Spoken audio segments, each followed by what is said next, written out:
বিশ্বনন্দিত পর্যটন নগরী কক্সবাজারে আজকে মাহাজ আর রশিদ আল ইসলামিয়া নামে একটি নতুন দ্বীনি শিক্ষা প্রতিষ্ঠান তার যাত্রা শুরু করছে। মাহাদুর রশিদ আল ইসলামিয়ার প্রতিষ্ঠা লগ্নে আজকের এই উদ্বোধনী অনুষ্ঠানে উপস্থিত সম্মানিত উলামায়ে কেরাম, বিশেষ করে আমার পরম শ্রদ্ধেয় বড় ভাই অভিভাবক মোহতারাম মাওলানা জিয়াউল হক সাহেব দামাত বরকাতুহুমুল আলিয়া, যার একটি অনন্য শিক্ষা প্রতিষ্ঠান এবং পরিশ্রমে তিলে তিলে গড়ে ওঠা সারা বাংলাদেশে সুনাম করানো শিক্ষা প্রতিষ্ঠান আমাদের কক্সবাজারের একটি আলোকিত শিক্ষা প্রতিষ্ঠান মাহাদ আন-নিবরাস। আমার শিক্ষকতা জীবনের যাত্রা শুরু এই মাহাদ আন-নিবরাসে। আমাদের মোহতারাম অভিভাবক বড় ভাই মাওলানা জিয়াউল হক সাহেব হাতে কলমে কিভাবে মানুষকে শিক্ষা প্রদান করতে হয়, উত্তম অভিভাবকত্ব প্রদান করতে হয়, তার প্রতিষ্ঠানে সে বিষয়গুলো আমাদেরকে শিখিয়েছেন। এটি কেবলমাত্র একটি শিক্ষা প্রতিষ্ঠানই নয়, আলোকিত মানুষ গড়ার একটি কারখানাই বলবো আমি। সেখানে শুধুমাত্র ছাত্র গড়ে তোলা হয় না, শিক্ষকদেরও গড়ে তোলা হয়। আলহামদুলিল্লাহ, ওনার সভাপতিত্বে অনুষ্ঠিত আজকের এই উদ্বোধনী অনুষ্ঠান।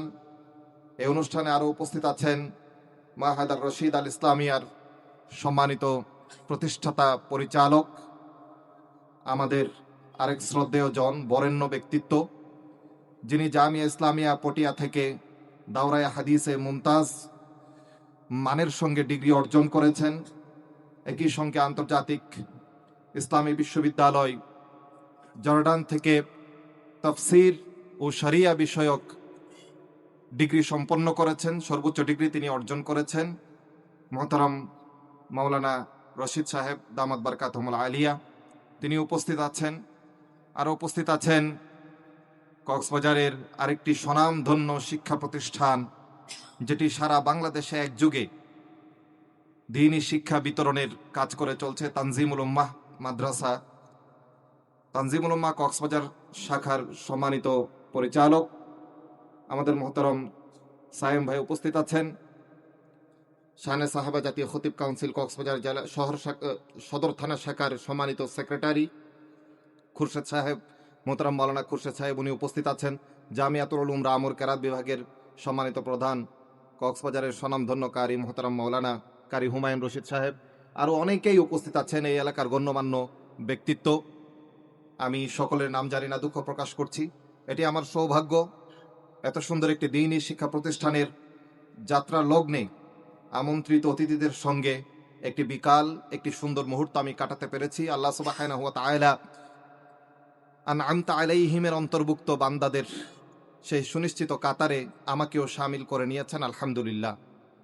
সম্মানিত উপস্থিতি, সময় খুবই সংক্ষিপ্ত, আমি কয়েকটি বিষয়ে আলোকপাত করতে চাই।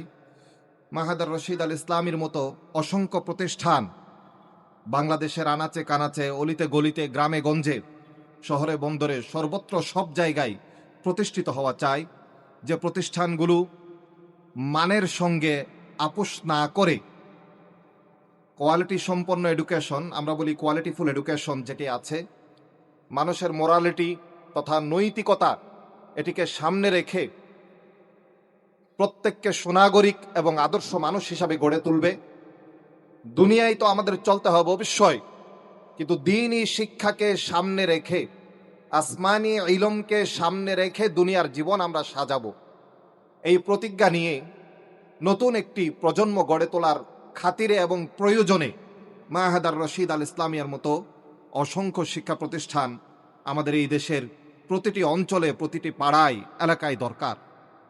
এই এলাকায় এরকম একটি শিক্ষা প্রতিষ্ঠান স্থাপিত হয়েছে, যারা এই শিক্ষা প্রতিষ্ঠানের স্থাপনের পেছনে শ্রম দিয়েছেন, কাজ করছেন, এবং যারা এই প্রতিষ্ঠানে সম্পৃক্ত হবেন, নিজেদের কলিজার টুকরা ছেলেটিকে ভর্তি করে দেবেন, সকলের জন্য মহান আল্লাহ সুবহানাহু ওয়া তাআলার দরবারে দোয়া করছি, আল্লাহ পাক রব্বুল আলামিন যেন এই প্রতিষ্ঠানকে তার কাঙ্ক্ষিত লক্ষ্যে পৌঁছানোর তৌফিক দান করেন, আমিন।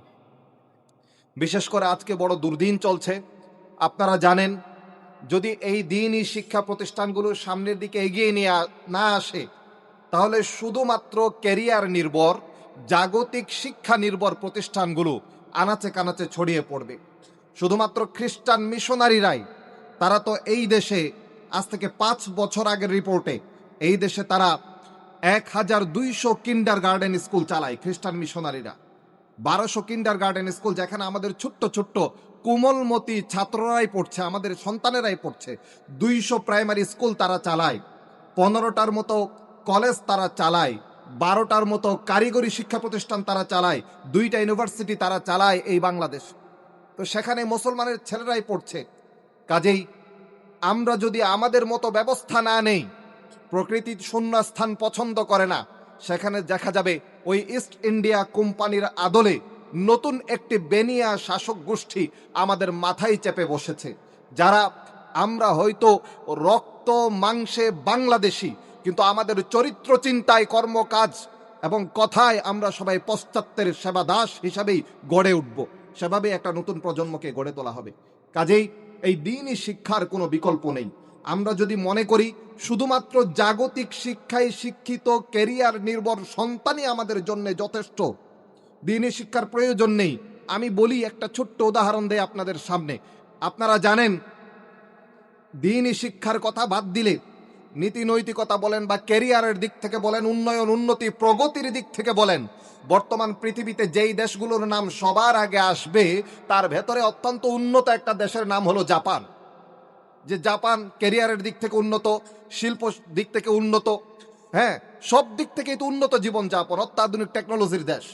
2024 সালের রিপোর্টটাই আপনাদেরকে বলি, এই জাপানে 37,200 জনের বেশি 65 বছরের ঊর্ধ্বে চলে গেছে এমন বয়সী মানুষ ঘরের ভেতরে মরে পড়েছিলেন, সন্তানেরা জানতো না তাদের বাবা মৃত্যুবরণ করেছে।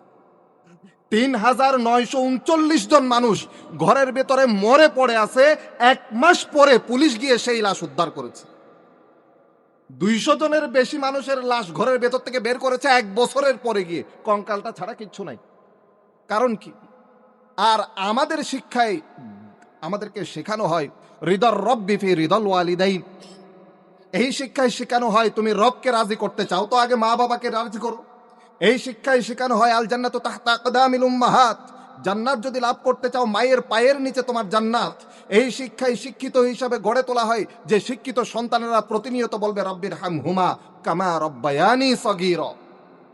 কাজেই দ্বীনি শিক্ষা শূন্য, শুধু দুনিয়াবি ক্যারিয়ার নির্ভর যদি কোনো শিক্ষা প্রতিষ্ঠান গড়ে তোলেন, সেটা হতে পারে মানুষকে রোবটিক উন্নতি দান করবে, জাগতিক বৈষয়িক বড় বড় বিল্ডিং দালান হবে, কিন্তু সেই বিল্ডিং দালানগুলোতে কর্তব্য পরায়ণ, দায়িত্ব সচেতন, দরদি এবং মানুষের যেই চরিত্র, সেই চরিত্রওয়ালা আন্তরিকতা সম্পন্ন মানুষ খুঁজে পাওয়া যাবে না, রোবট খুঁজে পাওয়া যাবে।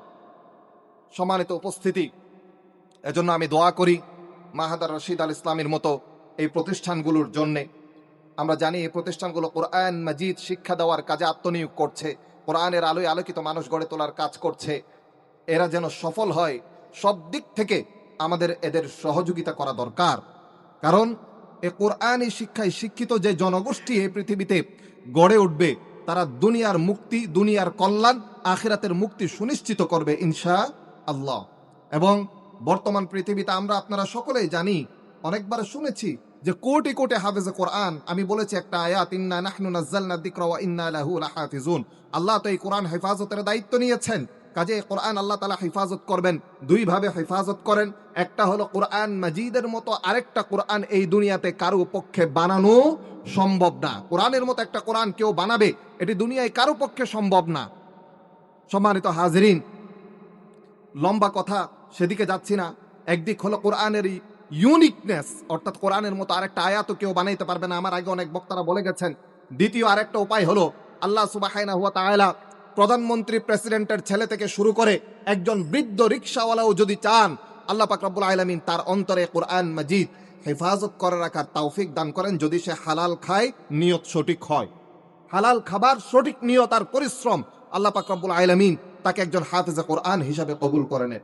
কাজেই কাফেররা যদি এই পৃথিবী থেকে কোরআনকে মিটিয়েও দিতে চায়, চীনে যান। আমরা যেখানে সফটওয়্যারে কোরআন ডাউনলোড করি, সেখানে চীনে গিয়ে আপনি যতই ইন্টারনেটে চেষ্টা করুন না কেন, সফটওয়্যার থেকে কোরআন ডাউনলোড করতে পারবেন না। তারা সেখানে সেটা ব্যান করে দিয়েছে। অর্থাৎ এইভাবে নানা পথ পন্থায় যারা কোরআনকে দুনিয়া থেকে মিটিয়ে দিতে চায়, চাইলেও পারবে না। 6.5 কোটির বেশি হাফেজে কোরআন এই দুনিয়ার জমিনে বর্তমানে মজুদ আছে, আলহামদুলিল্লাহ। আমাদের এই বাংলাদেশেও 25 লক্ষের বেশি হাফেজে কোরআন। আর মাহাদ আর রশিদ আল ইসলামের মতো প্রতিষ্ঠানগুলো এগিয়ে আসলে এই 25.5 লক্ষের বেশি হাফেজে কোরআন ইনশাআল্লাহ কদিন পরে কোটিতে গিয়ে পৌঁছাতে সময় নেবে না। সমুদ্র নগরী কোরআন হাফেজদের নগরীতে পরিণত হতে সময় নেবে না ইনশাআল্লাহ। বর্তমান পৃথিবীর এখানে আমি শুনেছি যে মহিলাদেরকেও কোরআনী শিক্ষা, কোরআনী তালিম দেওয়া হবে। খুশিতে অন্তরটা ভরে গেল। আমাদের মা বোনদের মুখেও কোরআন তেলাওয়াতের মতো সুযোগ তারা করে দিচ্ছে। বর্তমান পৃথিবীতে সবচেয়ে বড় মাদ্রাসা শিক্ষা বোর্ড হচ্ছে বেফাকুল মাদারিসিল আরবিয়া পাকিস্তান। এটা নিয়ে আল্লামা মুফতি তকি উসমানী সাহেব এটার সভাপতি, মুফতি হানিফ জলন্দরি সাহেব তিনি এটার সেক্রেটারি। 1969 সালে তারা যাত্রা শুরু করেছে, 82 সালে সরকারি স্বীকৃতি পেয়েছে। এই যে শিক্ষা বোর্ড, এই শিক্ষা বোর্ড থেকে 2023 সাল পর্যন্ত হিসাবে 10 লক্ষের বেশি সনদদারি হাফেজে কোরআন বের হয়েছে। এরা 10,000 মাদ্রাসা চালায়, 8,000 ইকরা স্কুল চালায়। 2022 সালে এখান থেকে 78,000 হাফেজে কোরআন বের হয়েছে, যেখান থেকে 16